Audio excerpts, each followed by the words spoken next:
Começa agora o programa Hora e a Vez da Pequena Empresa. Hoje temos muitas atrações e informações. Confira o advogado Piraci Oliveira analisando mais um importante tema para os empresários. Uma pequena notável que produz geladinhos gourmet e está fazendo muito sucesso neste verão.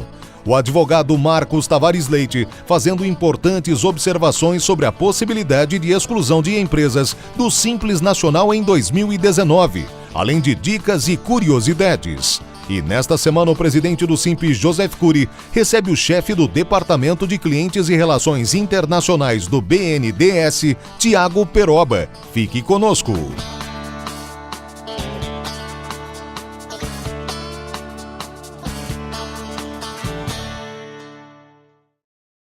Primeira medida provisória do novo governo é relativa à regulamentação de benefícios previdenciários, benefícios no INSS. Muito bem, dentro do seu bojo há alguns artigos que facilitam que a Previdência exclua afastados, exclua até mesmo aposentados, mediante uma política de antifraude. Estima-se que entre 16% e 30% dos afastados do INSS possuem algum tipo de fraude, algum tipo de irregularidade. Isso significa dizer que possivelmente alguma coisa perto de 800 mil empregados afastados pela Previdência serão retornados ao mercado de trabalho por força dessa auditoria antifraude. Toda atenção para a sua empresa que possui afastados, porque ao receber esse empregado reabilitado por fraude, pelo programa antifraude ou não, a empresa fica obrigada a remetê-lo a um exame médico para identificar se ele tem limitações ao exercício de alguma atividade e a empresa possui a obrigação de readaptar o ambiente de trabalho daquele empregado reabilitado. Isso gera muita confusão, muita discussão, muitas vezes até mesmo no campo judicial, por força de laudos médicos divergentes. O INSS diz que a pessoa está apta ao trabalho, o médico da empresa diz que ele tem restrições. Como é que fica quando há essa não confluência de posicionamentos médicos? Toda atenção para isso. Uma vez reabilitado, o dever de pagar o salário é da empresa, ainda que o médico da empresa alegue que ele não esteja apto ao trabalho pleno. Toda atenção para se evitar passivos trabalhistas decorrente dessa onda de empregados que voltará ao mercado de trabalho. Até o próximo programa.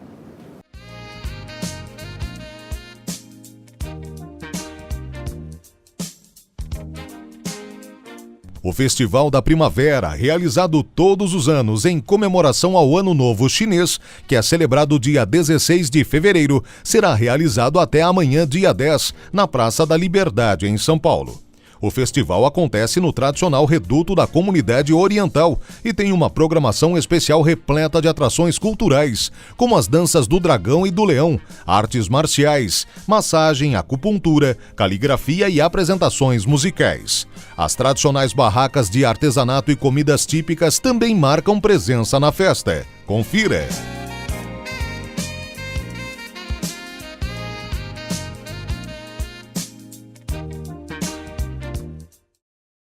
Conforme bastante noticiado, as empresas optantes do Simples, aquelas que queriam aderir ao Simples no ano de 2019 e que tinham algum tipo de irregularidade, sejam com o Estado, União ou com os municípios, deveria se regularizar, portanto, até o dia 31 de janeiro.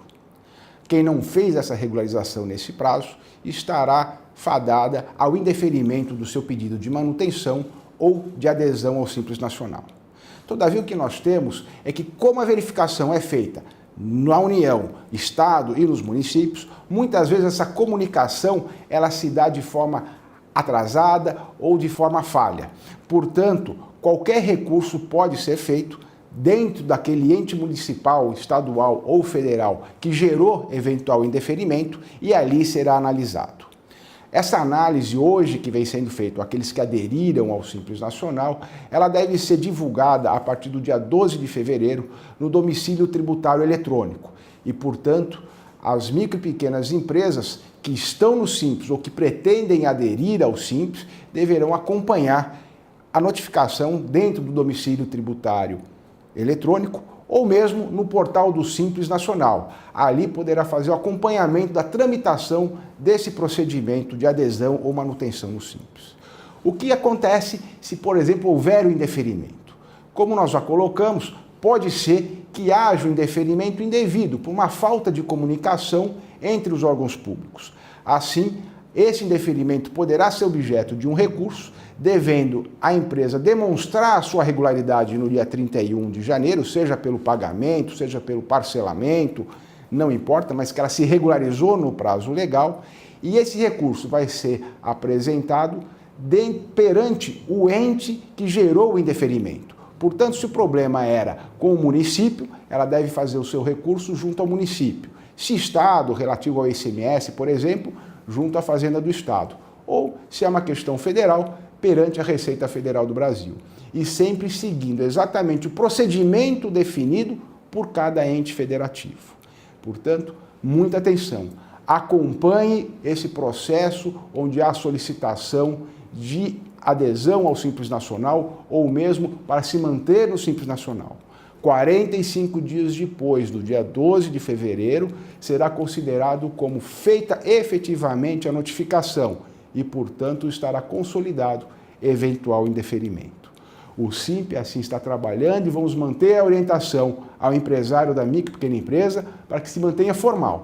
Há a chance de ficar regular, de se manter formal, mas é fundamental o acompanhamento de todos esses procedimentos administrativos perante União, estados e municípios e hoje dentro do domicílio tributário eletrônico.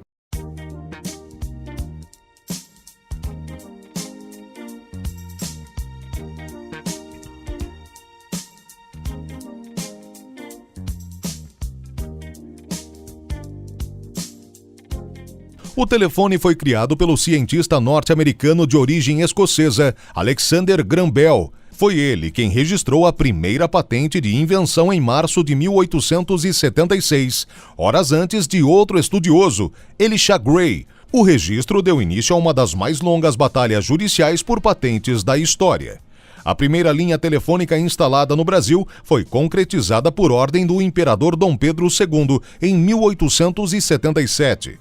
A linha interligava o Palácio da Boa Vista às casas ministeriais. Essa, você sabia?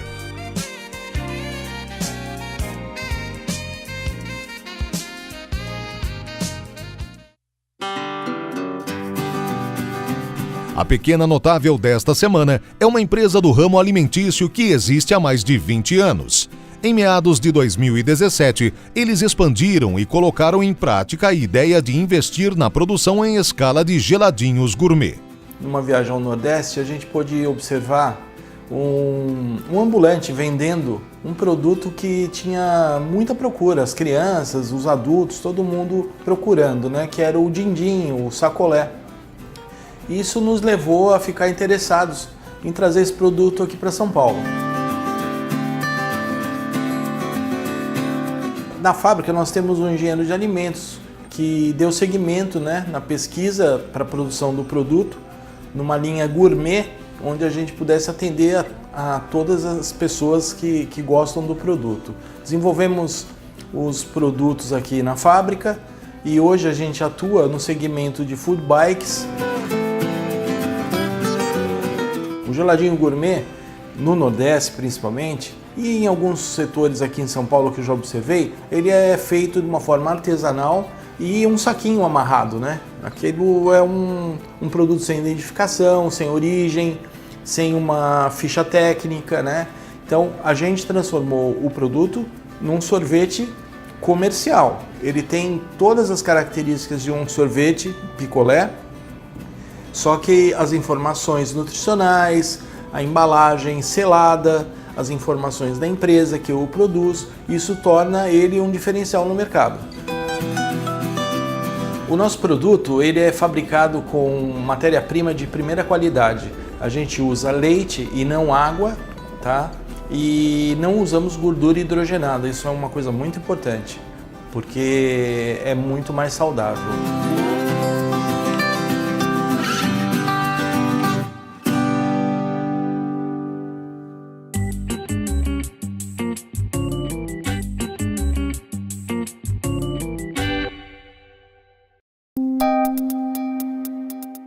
Entrevista da semana.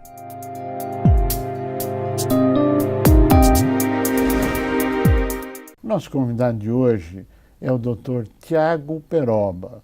Ele é do BNDES e ele vai explicar a responsabilidade e o trabalho que faz. É um prazer tê-lo conosco. O prazer é nosso. Então, primeiro agradecer o convite feito ao BNDES. Nosso prazer. Poder estar aqui explicando um pouco o trabalho do banco, principalmente voltado para esse segmento que é tão importante para a gente, que é o segmento das micro e pequenas empresas. O que o senhor faz no banco? Conta aqui para a gente. Tenho 14 anos de banco, mas há pouco menos de um ano eu atuo como o responsável pela unidade de relacionamento institucional e relacionamento com clientes, mas basicamente na unidade que opera as linhas e produtos voltados para as micro, pequenas e médias empresas com as quais o BNDES se relaciona. Em última análise, o dinheiro para sair para o micro, para o pequeno e para o médio passa no seu departamento. Passa lá na nossa unidade, sim. Tá. A sua unidade que comanda e diz libera, não libera, faz, não faz, dá, não dá. É isso. Podemos resumir. Resumindo uma longa história, esse é o papel da unidade que você chefia lá no BNDES. Estou correto? Perfeito. Muito bem. Existem no Brasil, nesse momento, 16 milhões de empresas negativadas. Existe uma proibição legal para que o BNDES possa operar com essas empresas. Ou seja, quem está negativado, quem deve imposto, está fora da possibilidade de buscar dinheiro no BNDES. Vamos falar do pedaço que tem acesso a crédito, que é um índice pequeno, mas que é importante, o trabalho do BNDES. Nos fala um pouquinho, por favor, desse pedaço que pode ter acesso ao dinheiro do BNDES. Legal. O banco, qual é a principal atividade do banco, né? Então na verdade, ofertar soluções financeiras para aquelas empresas que necessitam de recursos para implementar seus projetos de investimento de longo prazo. Então essa é a principal atividade do BNDES. Mas o que muita gente não sabe, e eu acho que é importante colocar aqui no seu programa, por favor, é que boa parte dos nossos clientes são micro, pequenas e as médias empresas também, né? Muitas pessoas acreditam que o banco é um grande operador, um operador de produtos e linhas para grandes empresas, mas nesse ano mais de 50% dos nossos desembolsos foram realizados para as empresas de micro, pequenas e médio porte. Vamos, por favor, definir o conceito de micro, pequena e média empresa para que todos possam acompanhar o raciocínio. O enquadramento de uma empresa em porte de micro, médio ou pequeno porte, o BNDES basicamente adota a linha da Lei Geral das Micro e Pequenas Empresas. Então, para nós, né, o nosso entendimento de uma microempresa é aquela que possui um faturamento bruto anual de até R$360 mil. Tá? Pequena empresa, faturamento bruto anual de até R$4.800.000. E aí a média empresa é aquela que fatura entre 4.800 e 300 milhões de reais. Mas o banco ele faz um corte ali na altura de 90 milhões de reais de faturamento anual, o que vai definir nossa média 1, média nível 1, e acima de 90 milhões e abaixo de 300 seria média nível 2. Empresas que faturam mais do que 300 milhões de reais ano são enquadradas dentro do BNDES como grande empresa. Até 300 milhões, ele tem que buscar esse dinheiro via o sistema financeiro. Acima de 300 milhões, ele pode ir direto ao BNDES ou essa informação é equivocada? Em regra geral, o BNDES não olha para o faturamento da empresa para dizer se ela tem que buscar o recurso via banco, via agente financeiro ou diretamente com o banco. Na verdade, ela vai observar o financiamento, o valor da operação financeira. Então a gente pode, obviamente que vão ter excepcionalidades, mas via de regra, operações acima de 10 milhões de reais, elas vão poder ser contratadas diretamente com o BNDES sem a necessidade de um intermediário. E operações abaixo de 10 milhões, elas vão ser contratadas e analisadas por um nosso agente financeiro credenciado. Hoje no país nós temos mais de 50 bancos que operam as nossas linhas e produtos. Esses bancos eles podem ser aqui classificados como bancos comerciais privados, bancos públicos, agências de fomento, bancos de desenvolvimento regionais, bancos de cooperativa, cooperativas de crédito, bancos de montadora, ou seja, uma série de instituições financeiras que são habilitadas a operar as linhas do BNDES. e certamente, né, no município, na cidade, né, do seu telespectador, quem estiver aqui vendo também a gente pelas mídias sociais, vai encontrar um banco habilitado a operar uma linha do banco. O banco, ele visa não só um empréstimo via um sistema financeiro, mas vocês acabaram de lançar uma iniciativa onde operações abaixo de 10 milhões pode ser acessado diretamente no BNDES via o que? Nos explica, por favor. Perfeito. Uma solução que a gente trouxe, né, para justamente ajudar aquela empresa que muitas das vezes ficava na dúvida de como acessar o BNDES. Porque o BNDES ele não tem agência bancária de rua, né? A gente não atua no primeiro piso, como o pessoal fala. Então, como é que ela vai saber qual banco que opera a linha do BNDES? Isso era uma dificuldade recorrente da micro e pequena empresa. Então, o que a gente fez? A gente criou um portal no nosso site, né, em www.bnds.gov.br. Ela pode acessar o canal MPME. Tá? Essa sigla significa Micro, Pequena e Média Empresa. Então, nesse canal MPME, a empresa ela vai colocar ali, logo na primeira página, informação básica. Qual é o seu CNPJ? E no caso também de pessoa física, o seu CPF, já que a gente financia também pessoa física produtor rural, financia também caminhoneiro, né? Então financia também a pessoa física que quer adquirir painéis fotovoltaicos. Então esse tipo de empreendedor, né, pessoa física, também é financiado pelo BNDES. Então ela vai colocar ali informação básica sobre a sua necessidade de financiamento. A gente precisa entender o que ela quer financiar, né, para poder identificar qual vai ser o melhor produto para aquela necessidade dela. E colocando também informações básicas de onde é esse investimento, de onde se localiza essa empresa, a gente também consegue identificar quais são os agentes financeiros que naquela localidade operam essas linhas e produtos. Com isso, então, a empresa ela tem o seguinte cenário. Ela já pode endereçar a sua solicitação, a sua proposta de financiamento para um ou mais agentes financeiros que operam com o segmento, né, da sua empresa naquela localidade onde ela se localiza. E ela recebe um protocolo, né, que comprova que aquela solicitação foi enviada ao agente financeiro naquela data e pode acompanhar isso também pela internet. E o BNDES acompanha essa operação ou ela apenas diz que os bancos X, Y e Z podem fazer a operação? Não, a gente acompanha, nós temos estatísticas que a gente vai acompanhando. Então, a própria empresa, ela também tem um canal aberto com a gente. Então, tem lá um Fale Conosco na nossa página. E o nosso Fale Conosco não é aquele Fale Conosco que não tem resposta, não. A gente se orgulha muito de ter um Fale Conosco super eficiente. Claro. Então, ela vai poder enviar ali a proposta e dizer qual é o número de protocolo daquela proposta que foi enviada. E a gente vai poder acompanhar também, dizer para ela se ela teve sucesso, se não teve sucesso. Isso se o agente financeiro, por algum motivo, não entrar em contato, porque o normal é se aquela proposta ela teve encaminhamento, o agente financeiro ele vai obviamente buscar entrar em contato com a empresa, porque ela vai precisar enviar informações financeiras para levantamento de cadastro. Então é um caminho normal. Essa operação ela começa num canal digital, que é o canal MPME, mas uma vez o agente financeiro aceitando essa proposta, ela depois passa para uma relação que vai ser via empresa e instituição financeira credenciada.